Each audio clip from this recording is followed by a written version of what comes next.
Thank you for your time. I appreciate you being here. Please keep in mind what we are doing here at Bet On It, Food for Thought and Shooting from the Hip. We explore human ideas, philosophies, noteworthy information. This exploration is us thinking aloud, a thought exercise, jumping into ideas and examining and re-examining them. You will find we are prone to using adult language and expressing opinions. In keeping with that, you shouldn't believe anything we say. We are not experts of any kind. We're just having fun with these ideas, philosophies, and information in the hopes that you will find it fun and interesting. We encourage you to invest time in searching out these subjects and come to your own conclusions. Now on with the shit show. Welcome to Shooting from the Hip. I'm Beitula. Slim, how you doing? I'm good. Happy April Fools. It is that time of year. Fool's Day. Oh, you dirty fool. So on today's episode, all kidding aside, it's kind of fitting that on April Fool's Day, our topic of conversation, we're going to be covering responsibility, obligation, principles, values, and altruism. So any general feelings or anything that you might like to say before we get started with regards to the topics? Well, I think this is a very serious topic, but we're going to try and treat it as poorly as humanly possible? No. I'm just thinking within the scope of these things, I think humor is actually a great method. I think humor is a perfect foil, particularly when you're dealing with serious stuff. I think it makes it more accessible and more palatable. So I'm in complete agreement with you. I think that you take these things seriously, but you don't take yourself seriously if that's possible. At least you make the effort. Right? Yeah. Like specific comedians I would definitely say it would hold the same kind of idea. Well, it tends to produce some interesting comedy when they address things like in a roundabout way when they talk about like responsibility, obligation, or principles, values, altruism. When that comes up in their act, they tend to have a lot of fun at our expense, which is what comedy's supposed to do, right? Yeah, like really good social satire. It's right. It's just looking at the reality and going like, okay, come on. Yeah, and making fun of ourselves, which I think is incredibly healthy. I think there is such a thing as that you may take yourself far too seriously, that any one of us, right? So I think it's good to balance. Here, we're going to talk about balance again.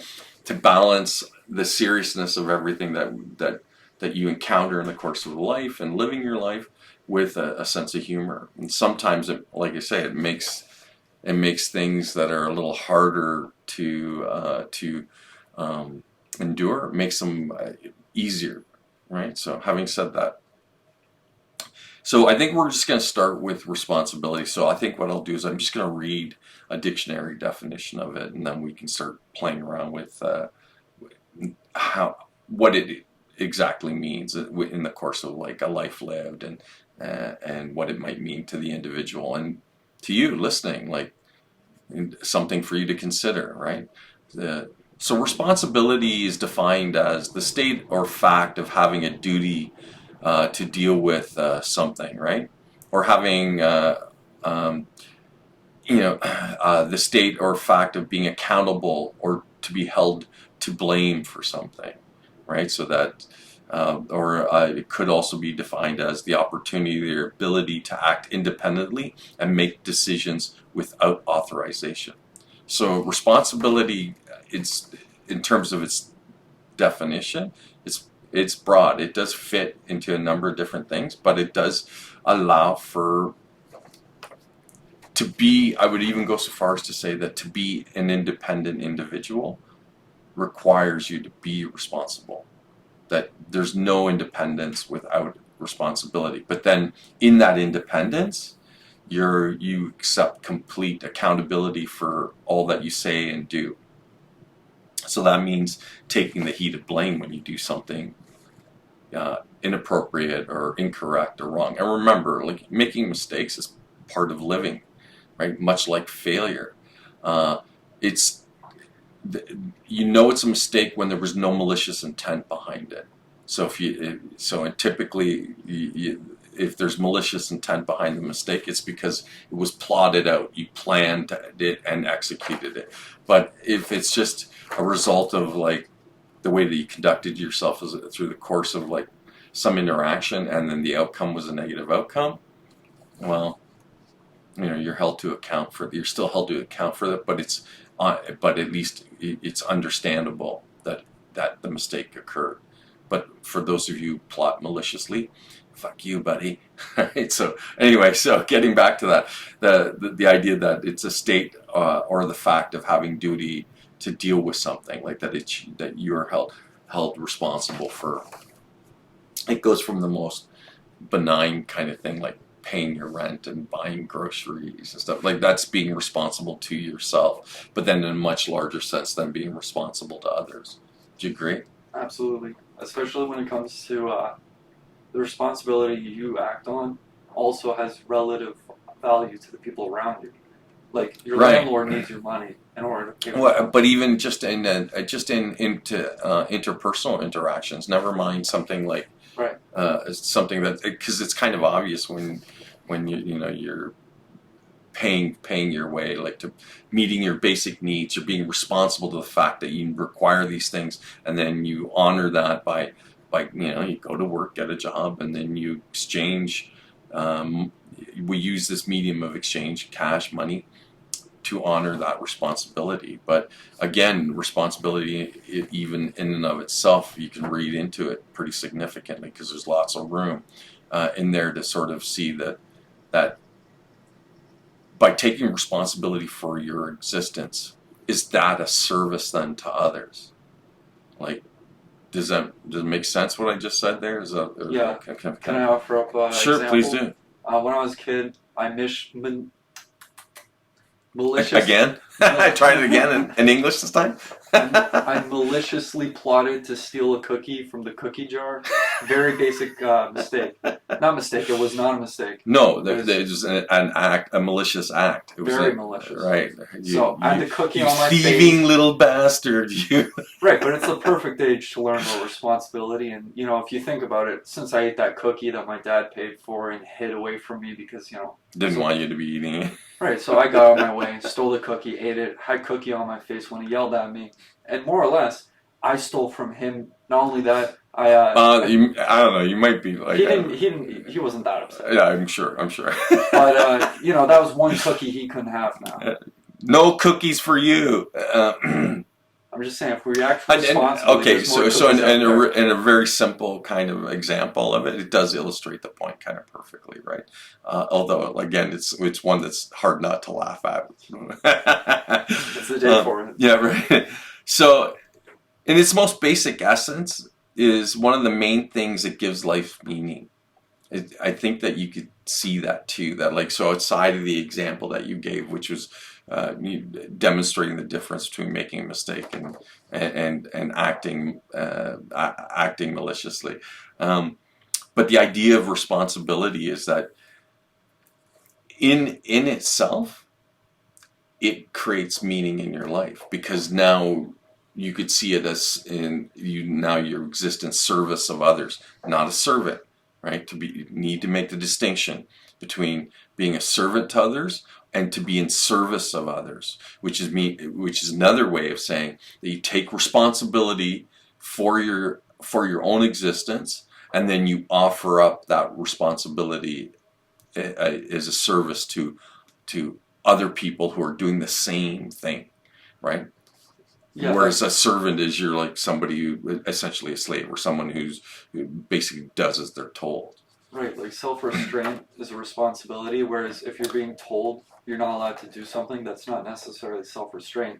That's authoritative restraint. Right, but you acting without being told, like not using violence as a way to resolve a problem. In some way, that's a skill. I would agree. Like that's the ultimate expression of somebody taking responsibility for themselves and their actions. That they don't allow for recklessness in the course of making a decision, right? So the responsible thing to do then would be to act in a way where you could confront what's going on, without it leading to a physical confrontation, right? So then it's like much like you say, it's a skill then, right? So it's a skill that's produced out of that comes from like a sense of value, or that you could even an ethical base, or like, so again, it could be a result of like, some people will offer up uh, things like culture and religion as providing that as a uh, as to inform the individual, like to take responsibility for themselves. But I think that you can come to it just purely by reason. You can reason it that the best course of action is for an individual to behave responsibly and respond, because that's the root of responsibility, the word respond, how we respond to others. Oh, that's interesting when you think about when you have a relationship, you're seeing someone over and over and over. Well, You're going to respond in a way as if, like, if you respect the person, you respond in a way where you want them to want that continual relationship. right. So responsibility is really about relationship with. So that would be it. It's how you relate to not just other individuals, to other living things, and to circumstances and situations. Because you can be responsible to a circumstance, to a situation that may not have people involved in it. That it might be like people are indirectly involved, not directly. And then again, so it's all it could be seen then as relationship, the relationship that you have, and how you respond to others and circumstances and situations that people encounter in life. So we're talking about behavior and code of conduct to a degree. So that's what it does influence. So it's fair to say too that overlaps then with the meaning in terms of giving meaning to life. That what kind of response? How do you want to respond to other people? Like, do you want it to be of a high quality, or do you just walk through the world and completely ignore and reckless and not respond in a positive light? Because responding poorly is still a response. Right, like sometimes the worst reactions, response people can get doesn't represent their highest values. It's because they're not directly looking at their values. They're not guided towards their values and trying to act it out. Whereas if you actually have self-response, self-respect, you're going to orient yourself in a way where you actually work towards the highest values. Okay, so now you're talking about the value of responsibility, because that's where the conversation is kind of going now. So what value is there in responsibility, right? And the value is that you accept that you're required or expected to carry out a task, and that you're going to do it to the best of your ability, and you do that again as not just a service to yourself, but also as a service to others. So that includes your interactions and your relationships. Your being responsible is not just about honoring like material needs and basic needs. It becomes much more involved when you talk about responsibility between individuals, right? So I guess you could almost say then that now it's kind of moving into like obligation, right? Because at what point is responsibility that where you're going to honor the task, and you're going to do it to the best of your ability? Like, are you doing it out of a sense of obligation, right? That you're obligated to behave in the best possible light for the benefit of others. So that's in service of others versus being a servant to others, right? In service to others, I think that's a good way to orient yourself. And consistency really matters. Like if someone, let's say someone wants to have the worst life they have, it's very easy to be consistent about it because, there's so many subjective things to take you away from those goals that might be a little bit more difficult. Those ones that are more self-respecting and like respecting in your other relationships. Like, I guess I'm saying ideally, like, the value you hold is best shown when you consistently, like, walk towards the goal. Like, you have reverence for that goal, you see the actual value there. Okay, I would agree. I'm completely on board. I feel that. I feel like I'm getting into nuance. Well, it's okay, Okay. but that's not, again. It's not wrong to do that. I think it's really important then to recognize that you have a personal responsibility to yourself, and then you have responsibilities to others outside of you, and that includes the circumstances, the situations that you find yourself confronted with, and um, then the question becomes, how are you obligated to behave in a way that would characterize the best response, or the best in terms of the highest quality of the way that you could respond if you're being responsible to others, right? Because essentially what we're talking about is, again, it's relationship, right? And it's the quality of relationship. So where's the highest quality? I think it's in balance, because it's very easy to cross from being in service to others to be a servant to others. And so in balance, you recognize the two, right? You're able to make the distinction. I think that's important too, right? So responsibility is, I think it has value and merit because it does kind of, to a degree, it informs the meaning to anyone's existence, and it's broad. So it doesn't matter what your political or religious ideologies are, or even your cultural identity or cultural ideas, that it fits regardless of any of those distinctions or details that that you might use as a metric for like who you are. That this becomes a way to conduct yourself in terms of your behaviors that's reflective of, that encapsulates all those differences and all those distinctions, and then still allows for you to be able to conduct yourself in such a way that regardless of those things, you honor people, right? That you respond in a positive light, that you treat them with dignity and respect, right up until it's time not to, right? And then now that's something altogether different. But I think the fairest thing to say is that if you're responding in a positive light and what you get back is something negative, then the best thing you can do is just simply, a healthy response would be to distance yourself from somebody who's irresponsible. Right? So does that make sense? Yeah, absolutely. Was it a long-winded way of saying that? Well, there's a lot to be said about. Like, if you Well, think about, I think so. I think you can get deep into the weeds when you start talking about like ideas of responsibility and obligation. right, if you see someone who lacks responsibility, feels no obligation, or you have this general sense that uh, they're more reactionary. It's not like they're giving the due diligence to show, respect for the situation. Even you'll see what they value. You really see people's actions representative of who they are at the moment. Okay, so then that irresponsibility, which you can equate to being a form of of subjectivity, Right. which is a reflection of somebody who might be out of balance. Would that be? Yeah, no. Yeah, would that be too much of a stretch? Or does that seem like that in context that now that's really what you're choosing by choosing to be responsible or irresponsible?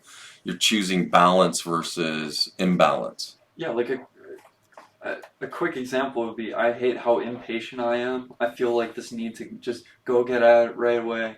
And it's irresponsible, because with patience I actually have time to think about it, find the best methods, see if I'm genuinely approaching my values. Okay, that resonates with me. I like the idea that you can pause long enough to reflect and then choose a course of action where irresponsibility would just react, where it just would produce a reaction you could typically probably count on it being selfish and self-serving. The action, the behavior it produces, that's what irresponsibility lends to. Yes, no, disagree, agree? I agree. Okay. Like, I think when you don't have a balance between to serve others, not as a servant, but to serve. Right, to be responsible, to respond. Right. You can't help people so much giving up yourself that you lose. Right, You but know, then you're out of balance again. So yeah. if you're going too far one way or too far the other, it unnecessary sacrifice of self. That's the risk that you run then by being irresponsible, right? Yeah. So then being responsible allows for you to find the middle way, or that middle path that allows for like balance. So when I refer to middle, I don't mean like literally in the middle. I mean like that perfect balancing point between two extremes. It's like an equilibrium. Right. I think we talked at length before about how uh, if you just give yourself to somebody and let them have, basically, I don't want to say enslave somebody, but just use them to their advantage, you're not actually helping them in the best regard. No, you're just you're fostering or you're encouraging, supporting like a very self-interested behavior, Yeah. and then you shouldn't be surprised when they continue to behave or it becomes even worse. They're already out of balance. You pander to the imbalance, and then it produces even a greater imbalance. Right. If someone's not acting right, you're like, oh, if I'm nice to them, maybe it'll help. Maybe. But if you're if you're coddling them in their kind of orientation, they're never going to find the right goal. They're still going to be Right, looking for self-service. because they might mistake your caring for weakness, your thoughtfulness for weakness, and then exploit that further, right? Or they don't even realize the position they're in, like the way they're oriented is just completely unhealthy. They'll think, well, it's good enough for now. Okay, I can only speak from my own personal experience, but I distance myself from people who treat you poorly. I go, there's, if they see no value in who you are, are you obligated to them in any sense? I don't think so.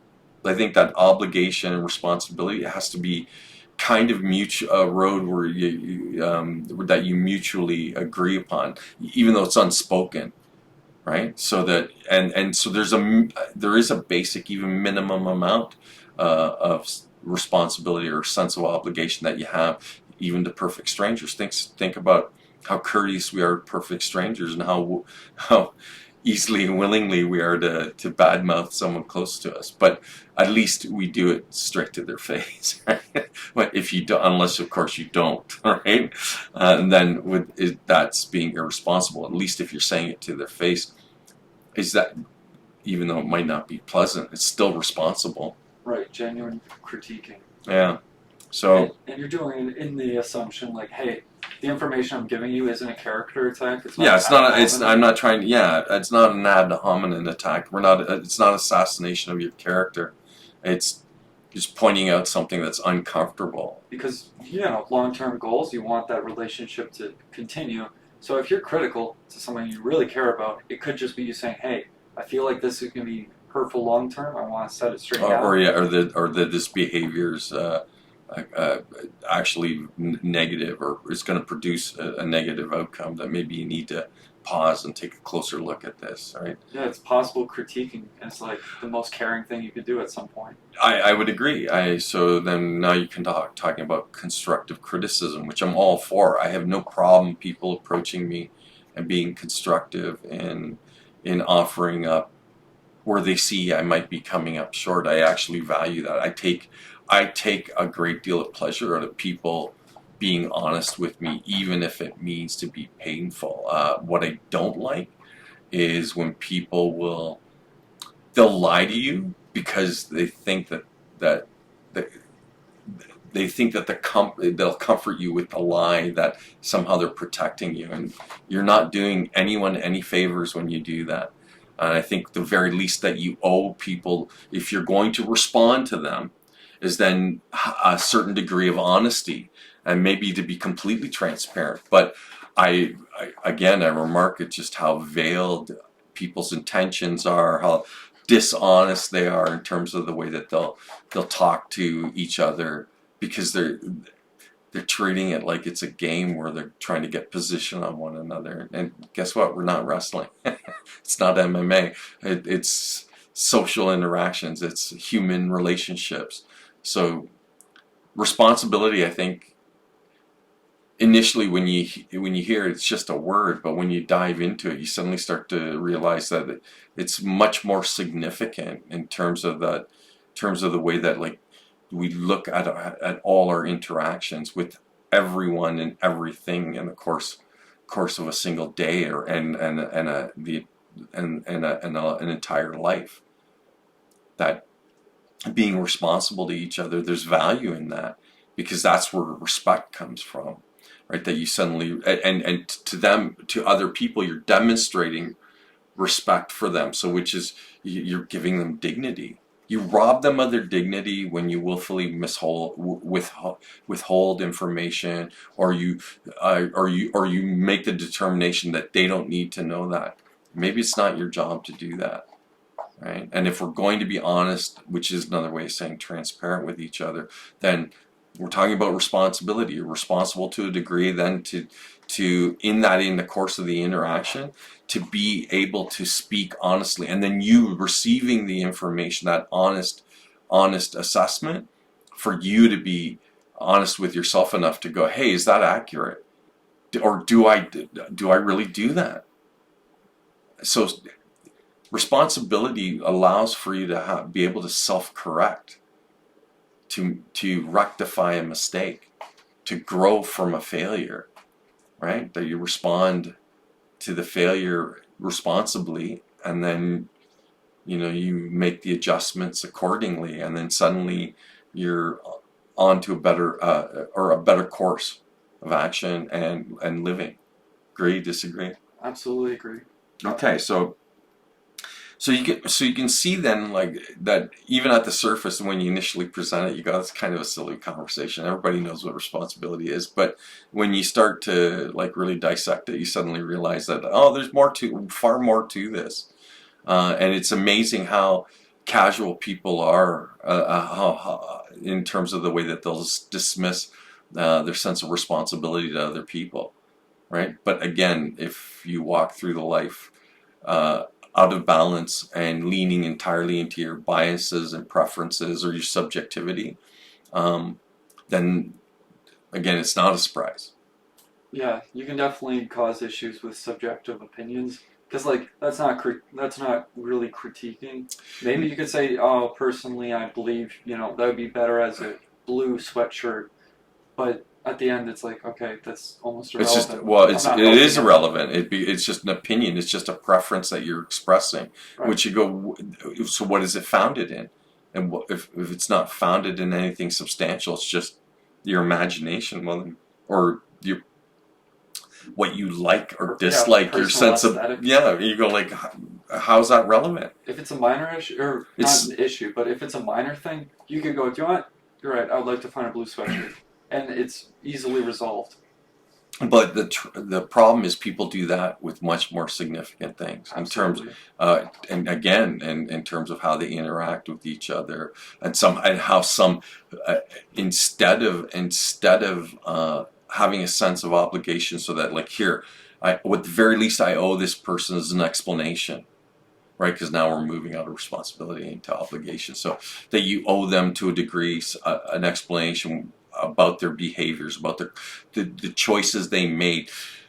You only owe them that in terms of responsibility when it affects them, right? So as long as it doesn't affect anyone, you're not essentially obligated to anything except yourself, right? But the moment that you start doing things that are going to impact other people, you're obligated to at least to be upfront with them about what's going on. So again, that reflects real balance. But people who are out of balance, they'll veil their intentions. They'll willfully withhold information just so that they can produce the outcome that they want, with complete disregard to anyone else, right? So that's kind of you can characterize that as being irresponsible.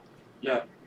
If you're responsible, you would love to be open, have critiques of yourself, Yeah, you're not afraid of what somebody might have to say because you come at it with an open mind. You're not for or against anything. You don't sit there and treat it like a personal attack. All you want is you want an accurate kind of assessment or reflection of whatever it is that they feel that they need to say, and then you have time to consider it. I mean, that's how you can see where it very quickly leads to people being argumentative and actually having hostile confrontations. Like that never have to get physical, it's just verbally, where then it becomes about assassinating each other's character and throwing around insults. Like, I've seen it done for the stupidest reasons. wow, it doesn't take much, does it? Not if you're subjective. No, because the only thing you care about is you. Yeah, I was gonna say fuck me, fuck you. Yeah. So the ego plays into that. The psychology of self-interest is going to feed into that kind of behavior, and so maybe the idea of like discussing responsibility and obligation is if you have a level of awareness of it, that maybe then you can start addressing your own behavior and going, hey, am I really doing that?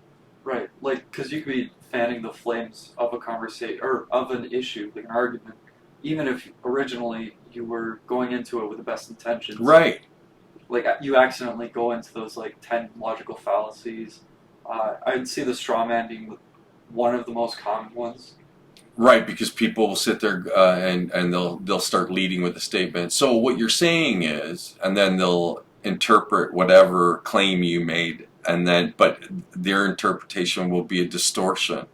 Right. And then they'll attack that distortion that somehow like that the claim is inaccurate. Where right. You go like, are you really addressing the claim? No, you're actually not addressing the claim because that's not what they said.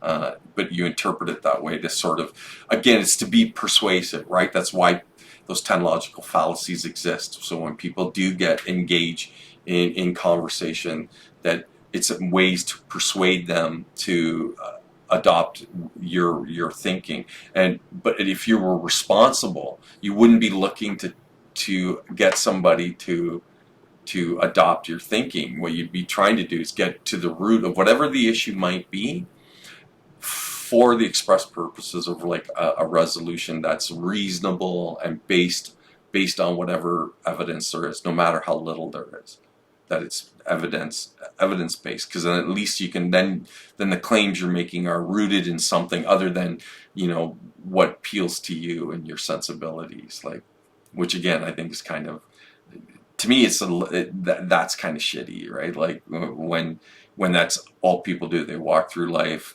trying to bend everyone to their will, and so many of them don't even know that's what they're doing. It's like it's running subconsciously. Yeah, that's one thing we were talking about the other day. Just this idea of like subconscious, this culture. We don't notice it. Oh, well, everybody's running on automatic. Yeah. Right. So then you could almost say that subjectivity and selfish self-interest, then, if I take what you're saying, then it might lead to like, this unconscious kind of wandering through life where it's all on automatic. You're very reactionary. You're totally on autopilot. You're not even paying attention to what you're really doing. So being responsible then means to be attentive, and you're always kind of present. So then that, again, it kind of argues then the idea of being focused in the present moment. So then how do you do that? Well, we discussed this in other episodes, so check out the episode on breathing, breath work, and meditation. These things are tools. So meditation and breath work are tools like the martial arts and exercise. You employ the martial arts and exercise. There's a number of reasons, but they're always to produce generally speaking, they always are intended to produce a very specific outcome in the individual. in terms of like some kind of development. And as a result of the commitment, they also learn things like discipline and consistency, the value in practice. All these things come about it. Well, meditation is no different. It brings you into the present, but you would only actively pursue it if you felt a sense of obligation, responsibility to have a better quality interaction, how you respond to others. Instead of walking through life on automatic. I like this. I'm going to do that. I only want this. I only eat that. Yeah. The sad thing is, there's so many times that people won't notice since they're already in the automatic phase. If you accidentally stumbled across some form of expression where you have to work on your diligence, this idea of like dedication, this idea of long-term benefits instead of short-term rewards, you really get this sense like, oh wow, there was value in this, and I couldn't see it until I approached it and tried it. Okay, so then it speaks again to the value then of being constructively critical with each other. That objectively aware. Right, but you have to bring it to someone's attention in such a way that it doesn't become like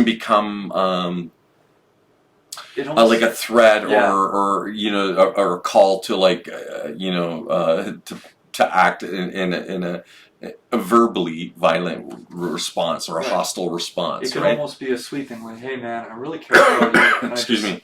Yeah, that's what I'm saying. Like, I see you've been smoking a lot, and I really care about you. I don't smoke, just to be clear.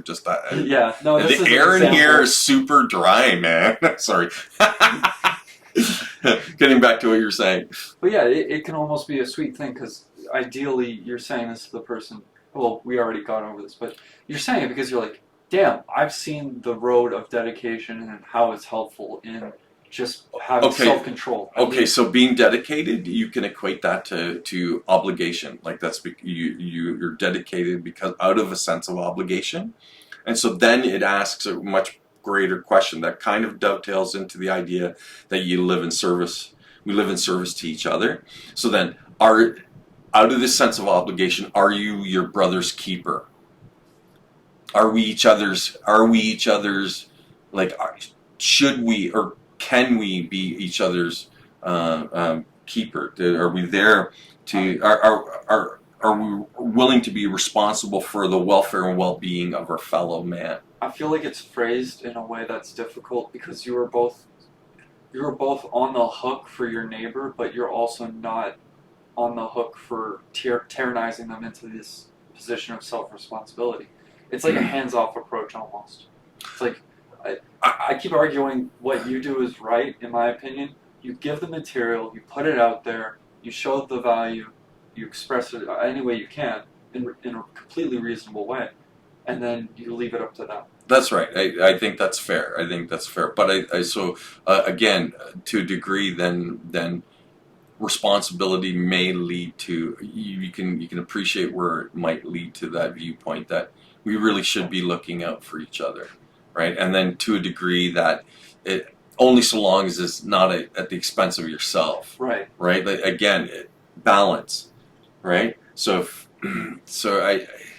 it can be a bit of a tightrope to walk, but I think there's real value that to be able to count on each other. It's funny that as human beings, we tend to, in tragic times, how quickly we end up reaching out to each other and lending a helping hand. But when times are good, we just kind of ignore one another, or even worse, dismiss each other. So it's not that we don't have that capacity, that we don't have a sense of responsibility or obligation to one another, but it usually never comes to the surface until it's under duress or as a result of a threat of some kind or another, and then we respond by being responsible to each other and go, here brother, let me help you. Yeah, it's like you feel the stress in the community's network.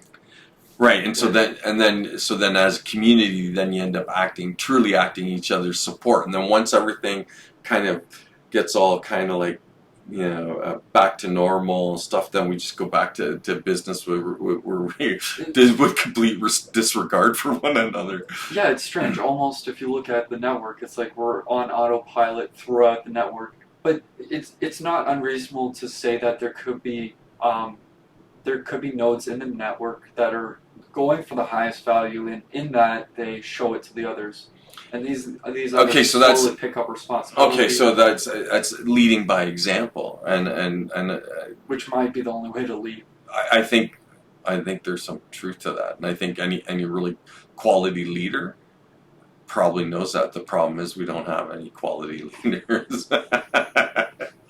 I mean, they might be working really shitty jobs and trying to avoid being the leader, but most of us, I think, most of us understand the value in looking out for each other. I think most people can appreciate it, but when you weigh down with the other responsibilities, like responsibility to family, honor your job, and then it eats up so much of your available time, and then you devote the rest of it to honor your obligations to family, that it doesn't leave much time for much of anything else, right? So, and how many people that I just described, if not the majority, right? So to say that it's easy would be unfair. And again, I've stated this from the beginning. Anything that's worth doing is not easy. It's work, and in a lot of cases it's difficult and hard work. The value is a result of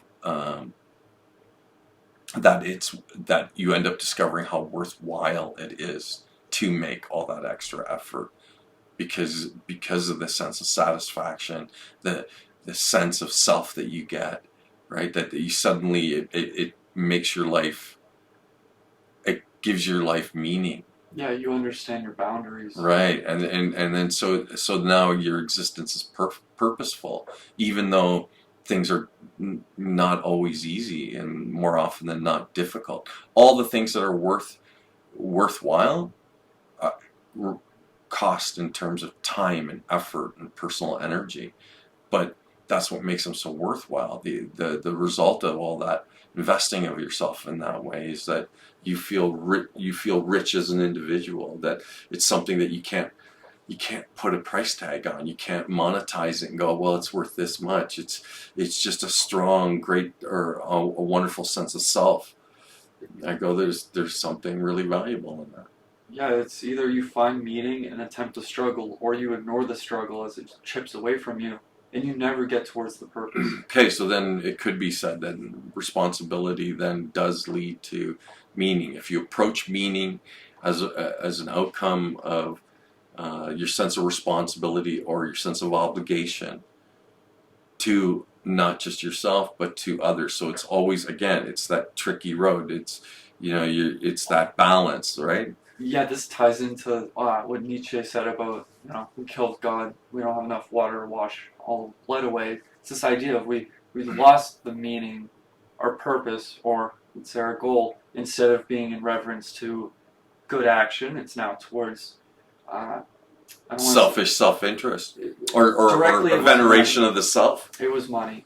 Wow. Okay. Which what? If you have an abundance of money, what is that other than numerical value? Yeah, but a veneration of the self. That somehow it's a way to distinguish yourself from others. Right. That it may not be overtly said, but it's kind of the hidden meaning is that, like, I'm of more value because I have more. I'm more valuable. Wasn't that the Protestant Reformation? They had this statement. I want to say it was John something. He was a priest, like a high priest, and he was talking about how the value of man is now in the proof. Like, the proof is in the pudding, essentially. Right. And by having money, that's your proof. And it's like, wait a minute, so the value is kind of misplaced on something that might not be represented. I would agree. I would say that doesn't prove the worth or value of the individual. Right. Yeah. I think that it might be kind of almost it's actually a misassociation. Right. And we see it today. The Well, ramifications of it. well, because especially if you live in North America, we tend to, as North Americans, see an abundance of like financial freedom and wealth as highly coveted. It's treated with great value, right? Yeah, and I mean, there's arguments to make against what true freedom is and if we have it. Well, I'm looking at Max Weber's ideas, so like that's kind of where I'm coming from. okay, which is great. I think it's good that like that we're skirting all of that. But since in a weird way now we've kind of dovetailed from obligation into now we're talking about value and how is value derived, and so I think in the broadest sense there's a cultural way to approach it, right? And and different institutions within society promote an idea of value, and then it resonates with some of us, and some of us aspire to it or use it as a foundation in the way that we conduct ourselves and our lives. That this is what we decide is a value, and then kind of dictates your behavior because you're going to work towards that thing that's valued, whatever that might be. Yeah, if the purpose of your life has meaning that really makes the whole lifestyle worth it, even if it's the most stressful it could have been, I feel like that's, I was going to say it's more meaningful, but yeah, quite literally, without meaning, life has no purpose, the orientation is all over the place. Okay, so then It's a burden to live at that point. all right, so then is meaning and purpose then derived from, because there's so far historically it's been provided by culture, by political and religious ideologies. These institutions have supplanted or defined what the meaning and purpose to existence is, and the argument that we make here on Shooting from the Hip is that maybe it's something that you define, but that requires you then to have a deeper understanding. So that means education, it means real education, it means learning things that you presumed previously that you already knew, and without, again, if you're living this unconscious, subconscious, automatic existence, you have no awareness of, because you just presume that you're doing everything the way you're supposed to be doing it. But I gotta wonder for how many of those people who live like that, how empty and meaningless their existence is. Right, like part of the conversation we just had was about what makes it reasonable, why we take care of each other, why we show this reverence for each other. It's because, like, quite literally, you have to ask once in a while, why do we care? If I'm going to care, why do I care? Okay, well, why? Well, as we addressed it before, is like this idea that not only does there have to be meaning in your life, but you have to have respect for others. Right. So as a cooperative relationship. All right. So then it takes us back to responsibility. And how are you going to choose to respond? And if you're neglecting others, taking advantage of them, subjugating them, you're not going to your highest ideal. You're going to whatever's most comfortable and convenient, typically. Right. You're not in that objective. I believe objective goals tend to give you a better outlook on life.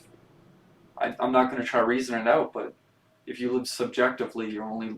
Actually, no, we could reason this out. But subjectivity, again, you could be argued that because it's so self-involved, that no matter what you do, it'll never be enough. But when you live objectively, and then so you respond to others in a positive light, which means that you give of yourself freely to others, the reward is in the act of giving. Strangely enough, because you're giving of yourself. Right. You have less there, and somehow it feels good. Yeah. So, and when you give of yourself, you're not diminished by the giving. Yeah, that's the thing. I was going to, we're giving of ourselves, and there's less of you there, but it feels good. How does that work? Well, there's not less of you. You found out there's more of you. That maybe you really are infinite. Oh, scary ideas. Ideas. Oh, it's so subversive. I mean, the idea of potential is out there. It's always been out there. Well, that's the argument I always make, that if the potential is unlimited, then you don't need the institutions. What you need to do is to cultivate a better understanding, learn, unlearn, learn, and relearn, and then do everything you can to realize all that potential that exists within you. And it's not supposed to be something that takes place over the course of like days and months or even years. It's something supposed to take place over the course of the entirety of your life. Yeah, why would you give up at 80? You're like, come on, man, I want to learn how to paint now. Yeah, man. Again, I don't think at any stage in life are you supposed to be just sort of like, oh, I'm just going to sit on the couch and wait till death catches up with me. So Which is, think about how many people I just described. Let me build a characterization around that. So you're saying,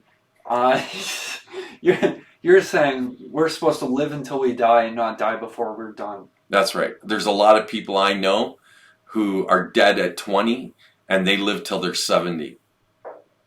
And then there's other people who are 80 and they have the spirit and the desire of somebody who's 20. So you tell me which is more appealing. Honestly, come on. Like as though it were even a choice. You gotta live with that fire in your belly. I think there's value in that. But again, it requires you to source out the right kind of tools to educate. And self-education, it has value. I know that you can get into the weeds, you can get kind of lost in it. But if the idea is to elicit the best in yourself, and that's how you approach education, then I think you inevitably get drawn, you'll come to the conclusion that you sort of have to address yourself, as the Greeks often said, that Trinity, mind, body, and spirit, that all three of those things have to be addressed in the course of a life. And so you can apply to all three of those things. You can apply modalities and methods of training that'll elicit the highest quality from that. And again, always keeping in consideration like these basic needs, the fact that you live in a society that's run by finance, and you end up becoming dependent on finance to be able to survive in it, because there's not like there's an alternative. You know what the alternative is to modern day society? Homelessness. And it's a direct result of the need for those who have more and continue to want to have more. That's why because for those who have more, it requires you then to have those who have less, and they represent the homeless. And it, again, hugely horrible that it's part of the way that it's part of the geography of our society that people live on the streets. And it's not some kind of like knee-jerk kind of response. You just sit there and go, shit, there's people living on the streets, and people are walking around with $1,000 phones in their pockets. I go, come on. Like how could it be seen? How can you look at it and go that like here that the failure is actually on the homeless people? It's their fault if they just worked harder, pulled themselves up by their bootstraps. I'm like, you live in a society that's organized in such a way that it has to have people at the very bottom, and that's what it is. That's why they exist.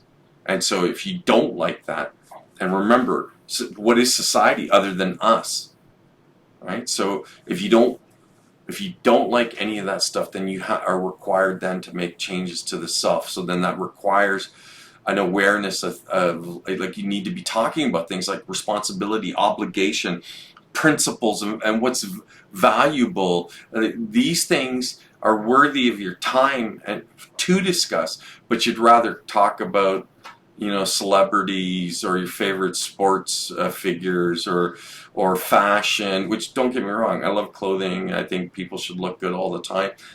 But to place such an emphasis on those things at the expense of other people's, what is it? What does it characterize other than imbalance? I was thinking about how Mike Tyson was born into a really bad situation. He could have been homeless because of just being a product of his environment. But by some chance, he was he was in the position to be like a superstar. Well, and, it's and he because just put his spirit into it. But it's okay. not like everybody could do that. No, that's right. How many people are like Mike But Tyson? he, to be fair, he had like, an awesome genetic predisposition Yeah, for that's it. what I'm saying. And How he, many people? but he also had people in his life who helped him to realize that. Right. Right. So I think like, and then it's a fair statement that you make. How many of us have the benefit of that? Most of us don't.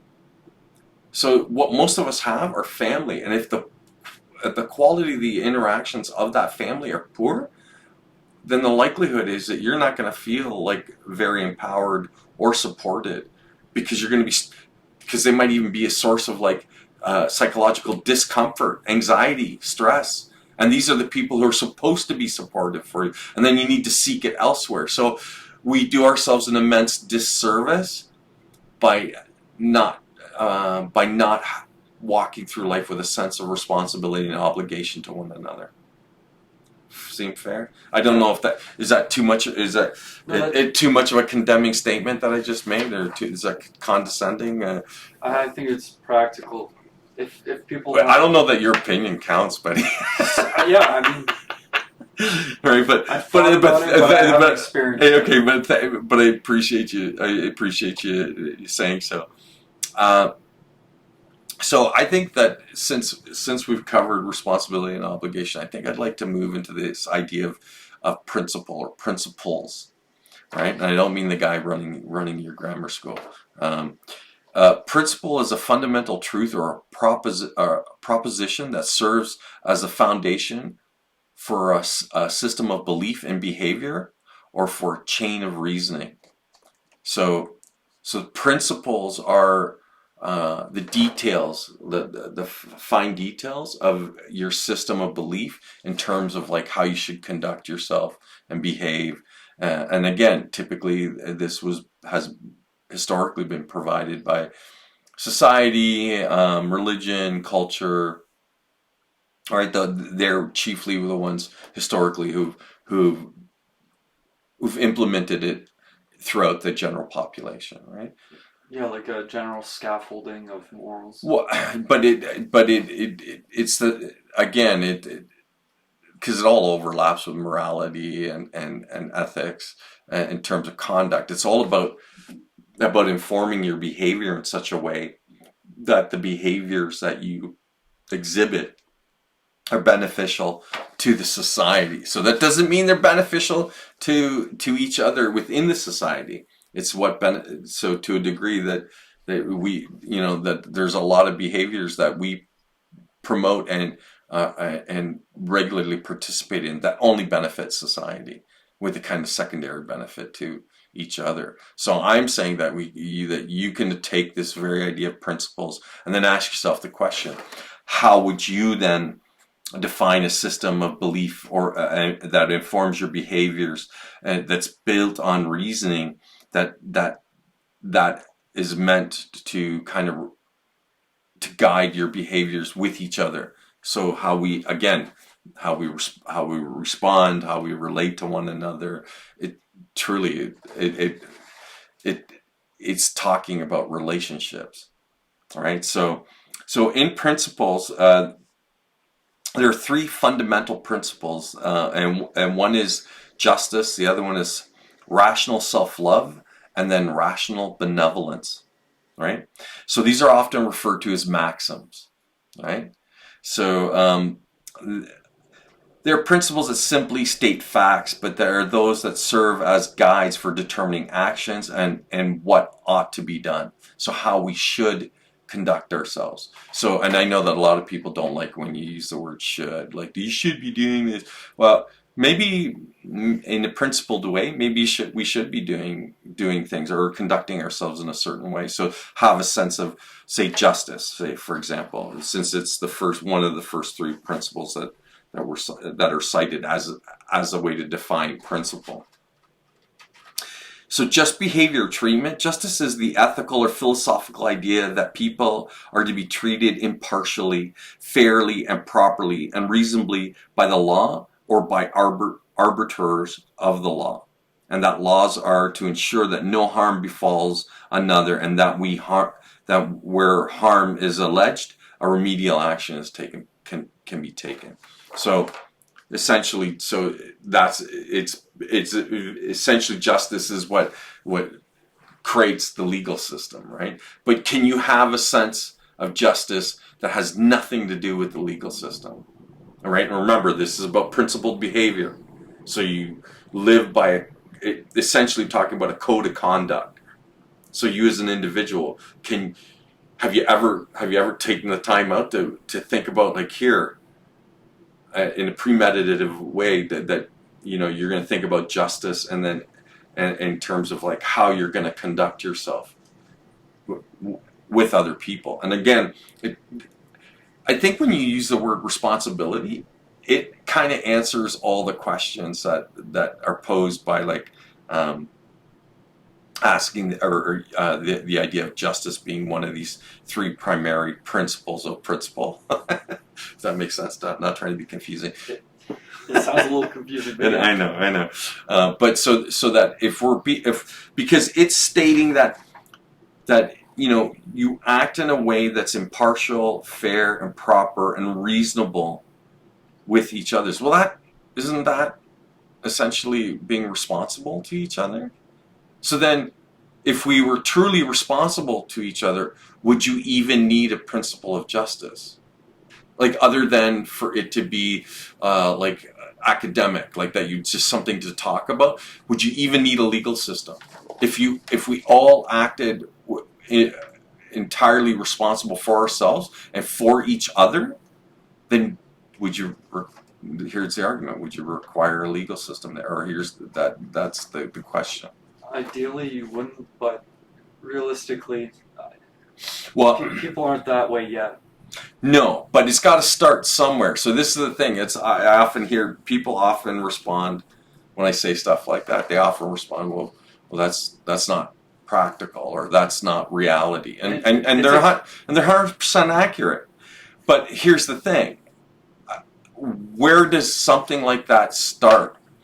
And are you saying that then where we are represents the ultimate evolution of our society, or in the real evolution of society, then the idea that somehow if we're truly responsible to each other, then that would service justice as a principle without the requirement of a legal system?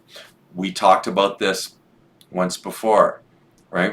And shooting from the hip, we talked about the golden rule. So that you lived in response to other people. So this is a conversation that's essentially parallels that conversation. So that guideline has been around since the beginning of history. I just want to take a step in. I disagree. I think that we're unreasonable. We're not unreasonable. We're impractical. That idea is practical. Right. Ideally, it works. It's just we don't work ideally. Okay, but we can. That's the point. The point is that we can. Yeah. So where does the idea take root if you're not prepared to discuss it? Well, it's the idea that you don't take advantage of others, and you don't allow others to take advantage of yourself. Okay, so that's the golden rule. That's not justice. That's just getting rid of injustice. No, but under the definition as we've read it, then if your behavior is just, then you're impartially, fairly, properly, and reasonable in the way that you conduct yourself. So what's impractical is this guideline that we've created an enormous body of laws where they itemize every detail that you could, and possible potential behavior within the legal system, and then they talk about how they're impartial, everything, that it's all about fairness and how to properly conduct themselves, and they're being reasonable. And I'm making the argument: do you need the entire institution, or can you educate people to that degree so that they don't even require it? So then, if we're truly responsible to each other, and if the golden rule is simply our personal code of conduct, because this is ultimately what principles are talking about, how you conduct yourself. right? So it's your personal code. How are we going to interact? How are we going to respond? Are we responsible to each other? Are we? If you can implement and stick to a code of conduct that works, Okay, absolutely. so then who's implementing it? The institution? The individual, Right. society at large. Right. And what is society at large? The individual. Yeah. Right? So if you don't like society, remember, you're part of the problem. And you're also the solution. But so potentially, is this a solution? That you take responsibility for your own code of conduct, your own behaviors. Yeah. Mm-hmm. I've heard this paralleled in so many theologies, but this takes no theology, no faith, right, no reason. Right. It's just being completely reasonable and reducing it to the individual. It only works as a result of the individual acting responsibly and taking responsibility for themselves, having a sense of obligation, and seeing things as being valuable because they recognize their only reason that they're valuable because they recognize the value in everything else outside of them. And then that's what gives their existence value if we're going to play this game, right? So that's what I would argue, or I am arguing. Sorry if you don't like me raising my voice. I apologize. Hope I haven't offended anybody. Yeah, don't care. Okay, so I think that kind of, so I think in terms of justice, we kind of fairly kind of really got to the root of that. That really, it's ultimately talking about code of conduct and the way we behave in terms of how we relate to one another. And then the legal system, what it represents is when there's a breakdown in the way that we behave with each other, that it steps in and becomes an arbiter to decide what's fair, which I think, again, I don't know that we really require them, because then they become the institution itself becomes more important than the people that it was intended to serve. Well, I go here. Instead of needing an institution to make sure that you're behaving appropriately, you take responsibility for your own behavior. Right. If you have a system, the legal system in place, it's possible they could be putting down laws that aren't necessarily reasonable. Like, it's an overreach. I would agree. Laws change over time. And they evolve. There's so many of them, and as they encounter more issues within the legal system, what do? They itemize the laws further, so they specifically detail like the minutia of it, and you go and then they're and there's no excuse for ignorance of the law. You go but you. It's an encyclopedia of knowledge that you'd have to be an expert in, and even the experts in it, they still have to constantly refer back to their own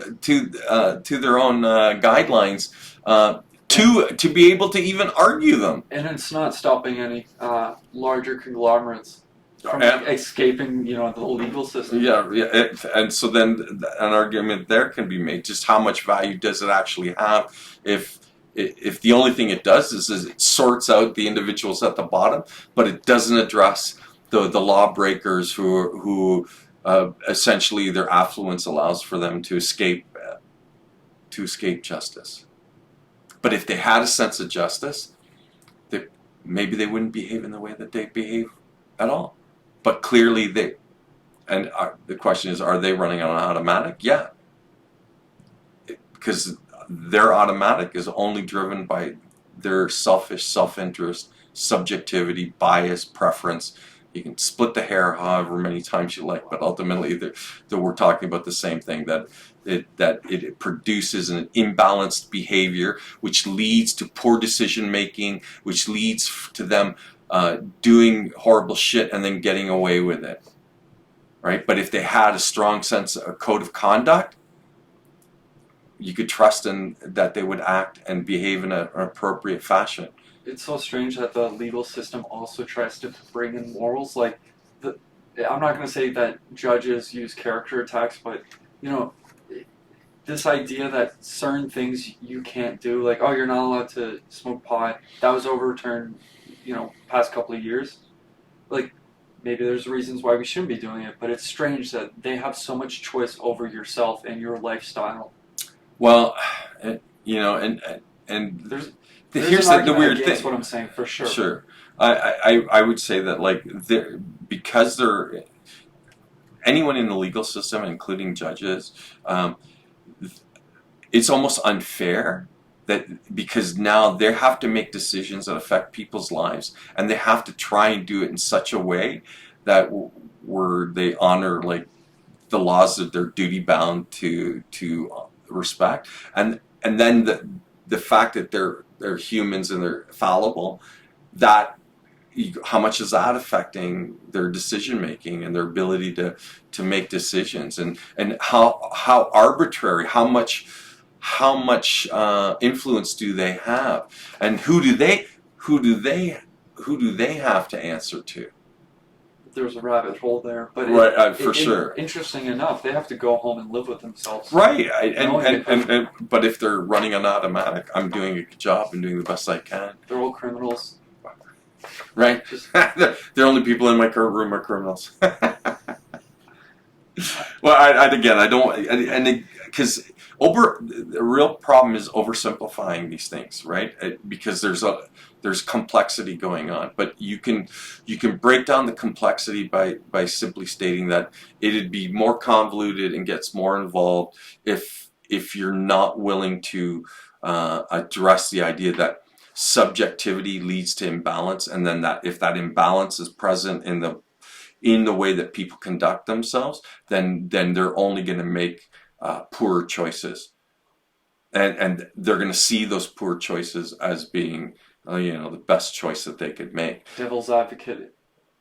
But if you come at things objectively, that you remove your own biases and interests from everything that you do, then would you even need judges and lawyers or in a courtroom?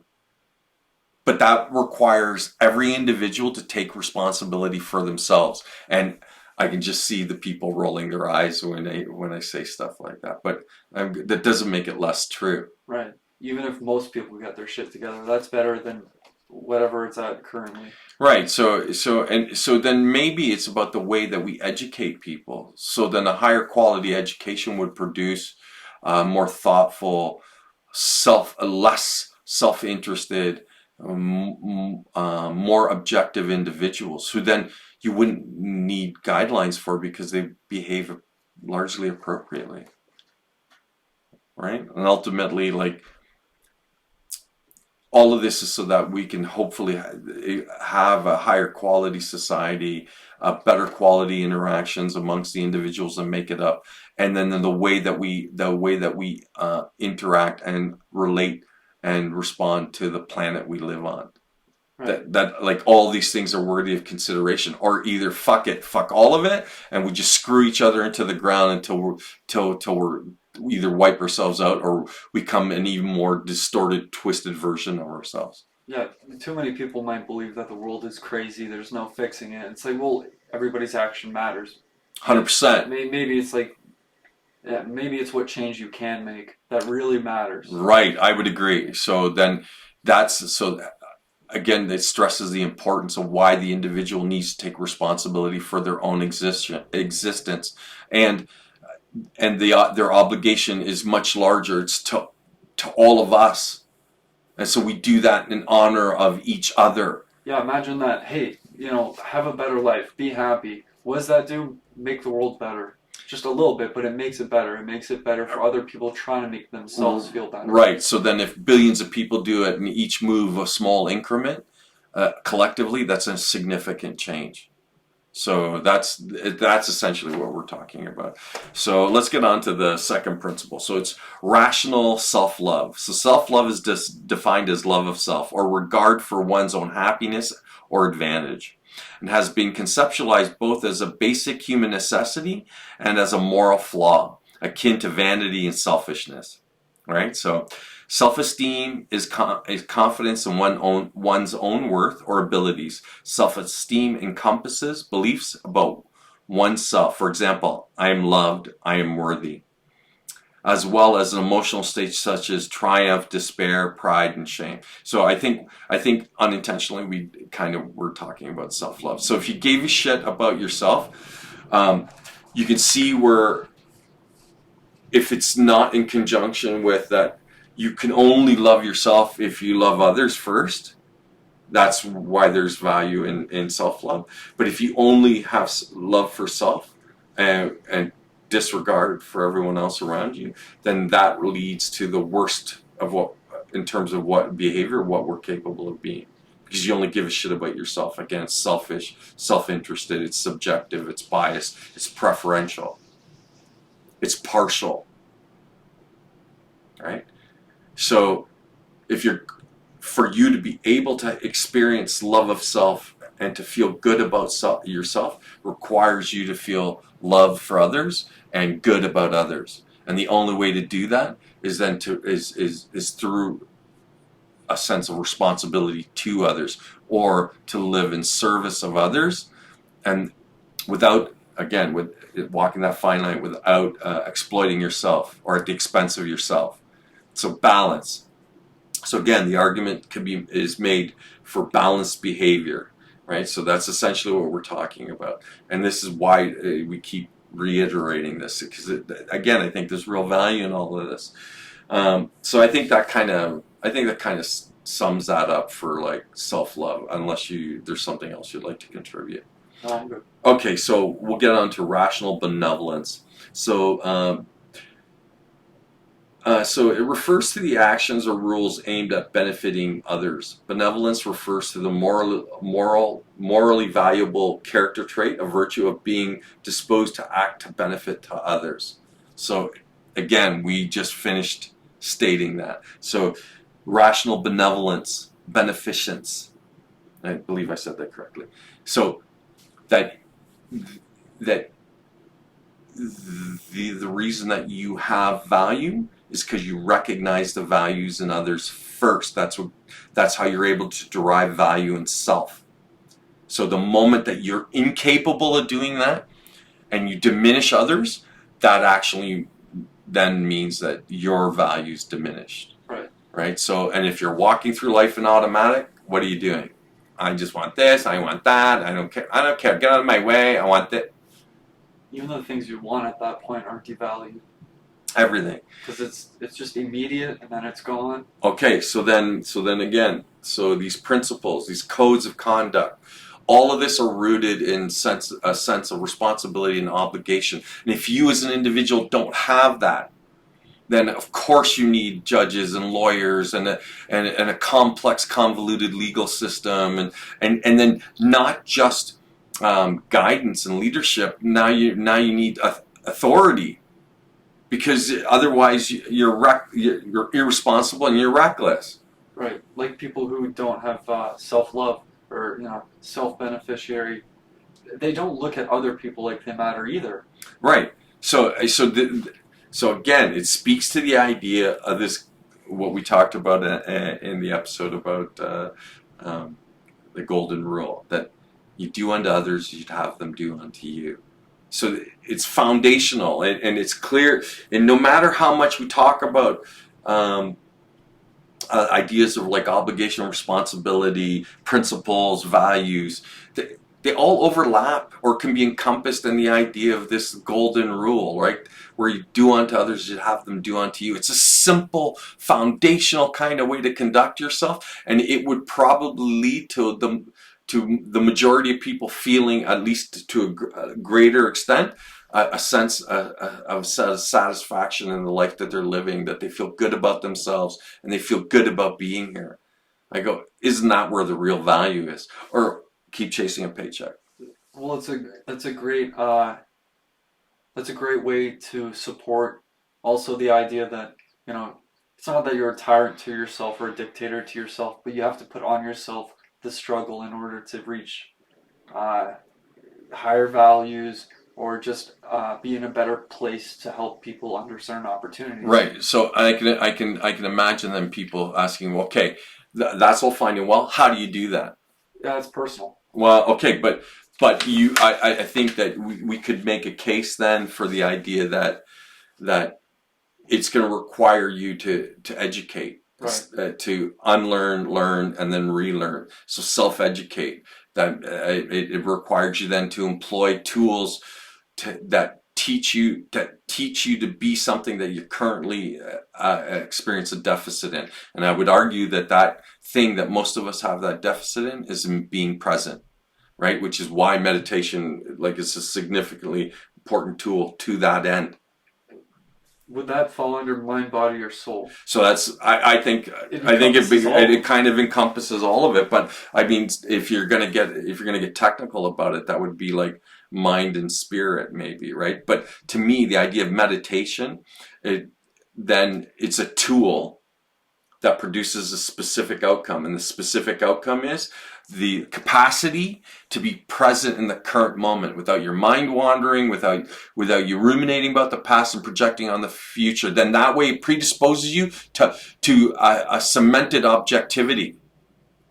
Yeah, and when you say cemented objectivity, it's a really good one too, because you'll hold reference for yourself. You'll understand the value of others, Right. and the responsibility you share with each other, the relationship itself, Right. is now more oriented, or So yeah, it can all be characterized or summed up in a single word: balance. It lends to being balanced. That's why things like meditation are important. It's a tool. It produces a very specific outcome. Martial arts, say for example, and exercise as tools, they address the body in that trinity exercise.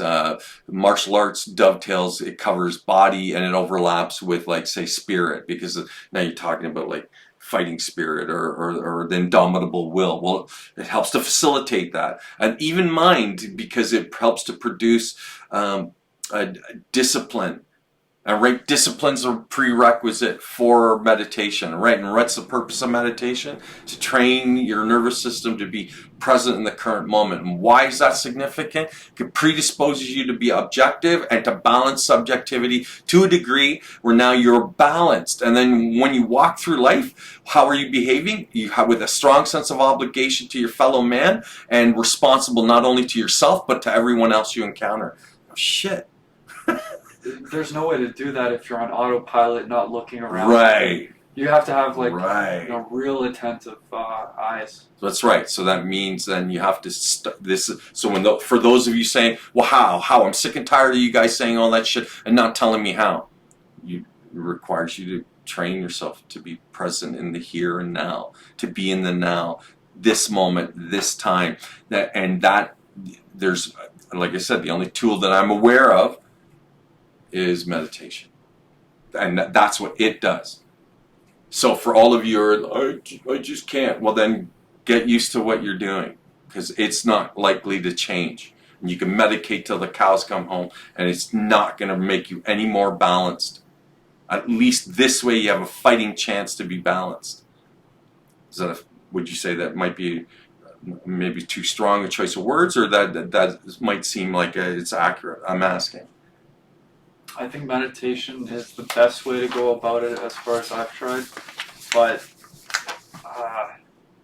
there's so many things out there that you could learn: dedication and focus. Well, remember, meditation is a very good practice, in my opinion. And it's super broad, right? Because, and again, if you remember the episode we did on meditation, well, we will eventually go back to it and explore meditation really deeply in terms of the different techniques.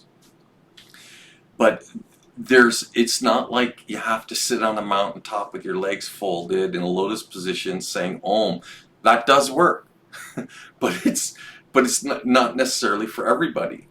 But there's other ways to employ that practice to train yourself to be present that have nothing to do with that.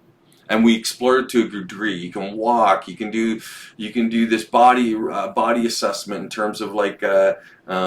In the course of your meditation, where all you're doing is you're paying attention to different areas of the body, and you just basically travel up and down the length of the body while placing your attention there, and then focusing on your breathing. Or you can just focus exclusively on your breathing, and you're constantly bringing your mind to your breathing, to paying attention to the process of breathing.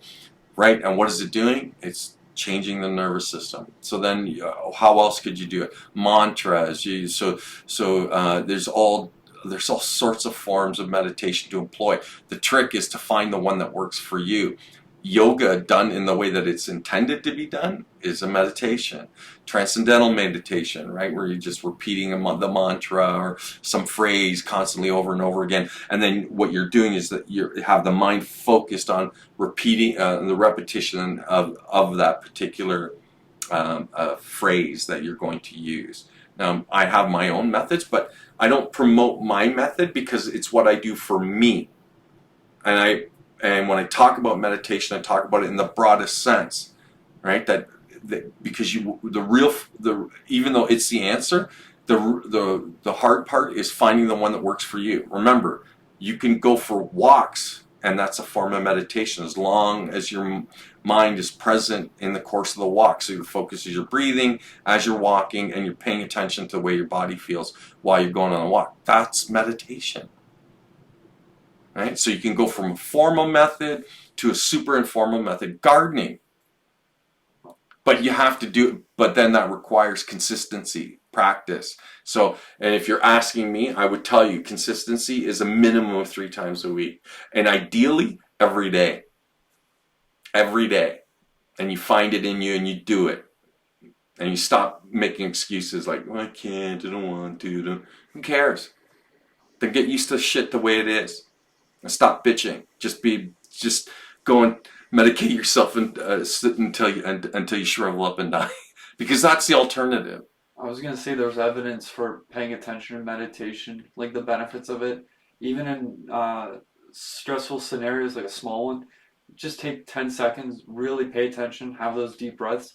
It doesn't fix anything, but it's at least like this feeling of, oh, it gives you a moment to pause, to reflect. And when you practice it, I didn't do it for too long, but you know, the benefit is you start to see it very shortly.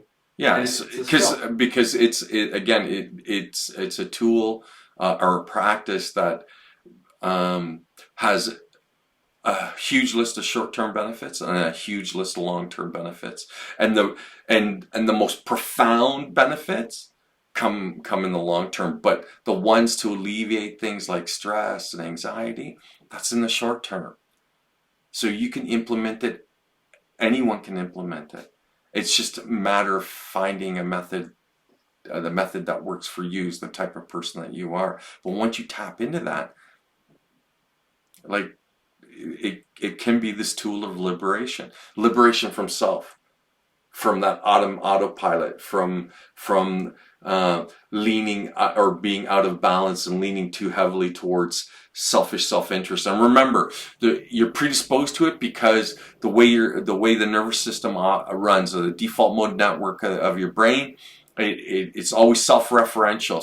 So if left alone, all you'll do is think about yourself, and it's almost, and you just, for those of you who are listening, just think about how often like random thoughts are popping up in your head, and how many of them are unpleasant, and they're self-referential.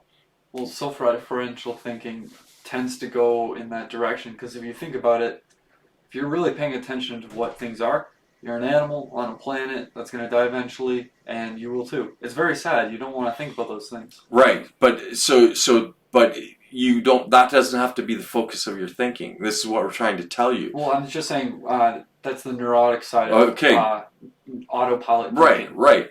So and you can master that. So here's the thing: either you master mind, body, or spirit, or it's going to run the show, and it's going to run all over you. Right, so and that's where we currently are. So if you're wondering where we currently are, you're being run by your mind, body, and spirit. You're subject to the impulses that they produce, and then you respond to that stuff with complete disregard to anything beyond satisfying those impulses. Horrible way to live. Horrible way to live. All right, so I'd like to quickly address altruism. So altruism is defined as acting in the best interests of others rather than in one's own self. So the ultimate expression of everything that we've been talking about is that it could all be defined by being that you're altruistic, that you act thoughtfully, because you recognize that your actions impact others. So then you approach life with you're sympathetic to others, not empathy. You don't feel their pain, but you're sympathetic. That you immediately you recognize, hey, if I choose this course of action, how will it affect this individual who's immediately going to be directly affected by it? So that kind of thoughtfulness, again, you're only going to achieve that from a balanced place. So that means the balance between your subjective worldview and an objective worldview, and where you're trained to be present. Right. When you're empathetic, you might lean towards one side and help them. You'll just respond. You'll respond in an emotional way if you respond from empathy, because you'll feel their depression, you'll feel their rage, you'll feel so now you're going to be basically on the yo-yo ride with them. Yeah, almost like, oh, I'm part of your group suffering. Right. Like, let's go. Usually, I think the reactionary thing is like emotionally charged. They're going to react in a negative way, and since you're now in a group, the effect is, even more so. Whereas if you're sympathetic, you can just go, I understand, let's look at it objectively. Right. So it's the root of sympathy is then to be understanding, that you relate, and then you respond. You're responsible to the needs of those people while not at the expense of oneself. So all that requires, all of it, again, is about balance. You can only do that if you're balanced. And then that balance is in a constant state of flux. It's not like, oh, you're there and you've arrived. That's why meditation has to be this ongoing practice. You can't just sit there and go, well, I'll do it for a month or a year or whatever. That once you start down that road, you have to see it as sort of like, here, in terms of the way that I conduct myself and I live my life, it's a part of the way that we live, right? Better than breakfast. Yeah, sure. So I think what can we get a time check? We're 1 hour 30 minutes in. It's about 5:20 right now. Okay. You know what? I think we're just going to close on that. I think we sufficiently covered responsibility, obligation, principles, values, and altruism. And if you disagree, that's fine. It's all good. Remember, I don't care.